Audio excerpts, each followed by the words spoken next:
Bonsoir les amis, c'est Sandra, j'espère que vous allez bien, je vous souhaite la bienvenue par ici.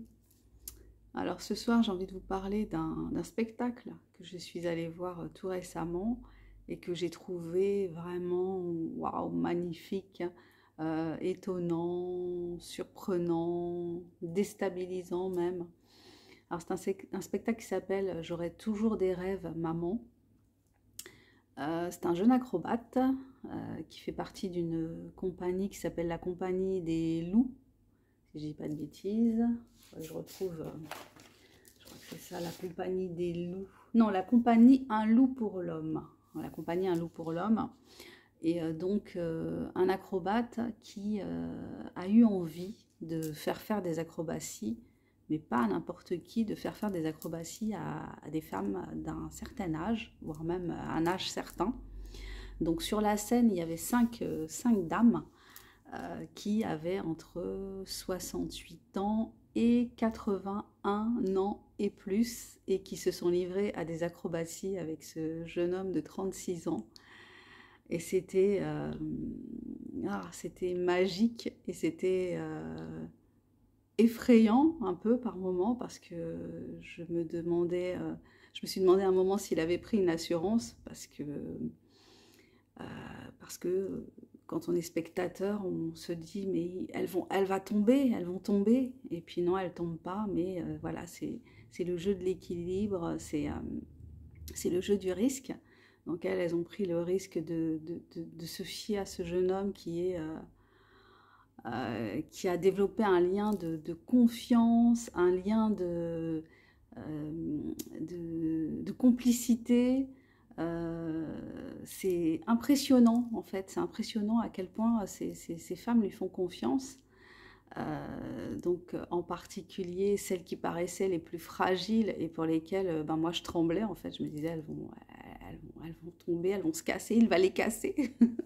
Et finalement il les a pas cassées, au contraire il en a pris énormément soin et ben, on mesure à quel point surtout ben, on reste capable, même en vieillissant, de faire des choses finalement extraordinaires. Alors, c'était pas des acrobaties comme on peut les voir dans un cirque, mais c'était des acrobaties ben, qui laissaient un peu bouche bée parce on voyait euh, le degré de motricité, enfin on imaginait le degré de motricité limité de certaines personnes, donc les voir comme ça être en déséquilibre, chercher leur équilibre, et ben ça avait quelque chose de merveilleux. Moi j'ai trouvé ça vraiment merveilleux.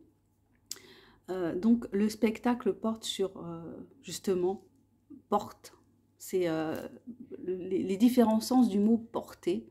Donc euh, le fait de porter les gens d'une manière symbolique et d'une manière au propre comme au figuré.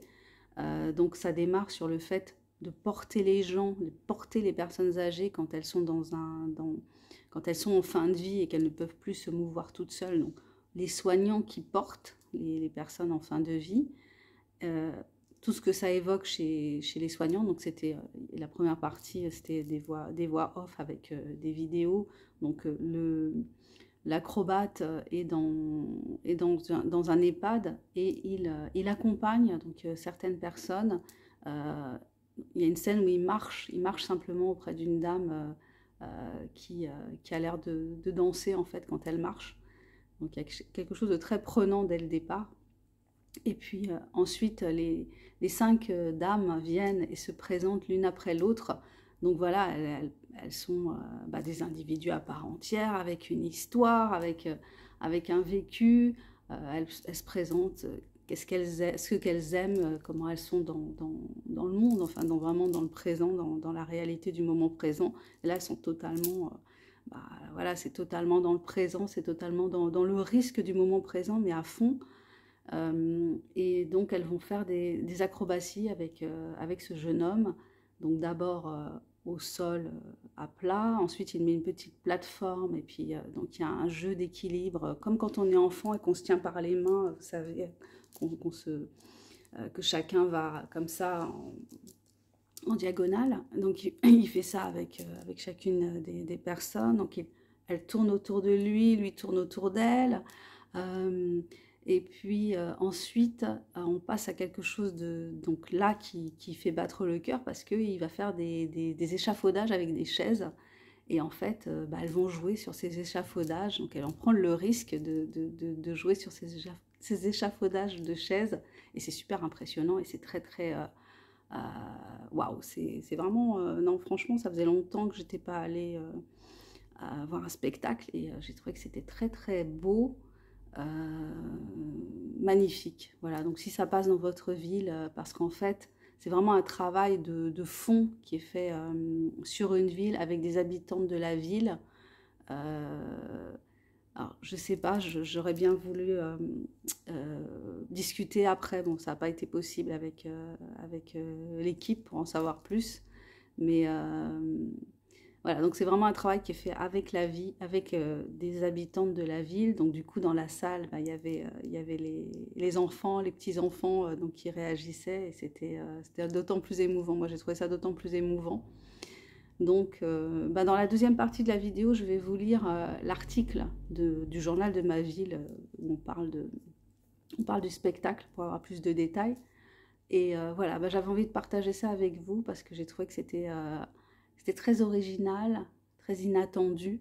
Et puis, ben, le corps vieillissant, ben, c'est un tabou dans notre... ça reste une espèce de tabou dans notre société. Enfin, on ne doit pas vieillir, surtout si on est une femme. Euh, ouais, les signes de vieillesse, il faut les gommer. Et puis en même temps, ben, il faut vivre le plus longtemps possible. Euh, voilà, il ne faut pas mourir, mais en même temps, il ne faut pas vieillir. Donc ben là, on est face à des personnes qui vieillissent et qui sont dans le mouvement, qui sont dans la vie, parce que voilà, la vie, c'est le mouvement avant tout. Et puis, ben, en fait, ça parle de la nécessité de ne jamais... c'est parce qu'on est vieux qu'on doit s'arrêter de bouger, qu'on doit s'arrêter de faire des choses extraordinaires et d'avoir des rêves et puis de les réaliser. Et là, leurs rêves, enfin, je ne sais pas si c'était leurs rêves, mais en tout cas, elles ont eu leur moment de gloire, quoi, leur moment où elles étaient sous les feux de la rampe et c'était vraiment magnifique. Voilà, bah écoutez, j'arrête là pour cette partie. Je vous remercie déjà si vous êtes allés jusqu'ici. Je me présente pour ceux qui ne me connaissent pas, je suis Sandra Ganneval, je suis écrivaine indépendante. Donc sur cette chaîne, je partage avec vous ce que j'ai envie de partager. Et je vous invite à découvrir mes écrits puisque je suis écrivaine indépendante. Vous pouvez retrouver tous mes livres sur la plateforme Amazon puisque je m'auto-édite et donc j'ai choisi... Amazon pour m'auto-éditer parce que c'est pour sa simplicité, en fait, pour la simplicité de la plateforme. Voilà, découvrir mes écrits, acheter mes livres, les partager, donc différents styles pour différents goûts. Donc n'hésitez pas à aller faire un tour, à lire, à faire des retours, à poster des commentaires parce que c'est comme ça aussi que mes livres sont plus visibles parce qu'il y a plus de commentaires. Voilà, bah écoutez, je vous embrasse et on se retrouve tout de suite pour la suite de la vidéo. Bye bye!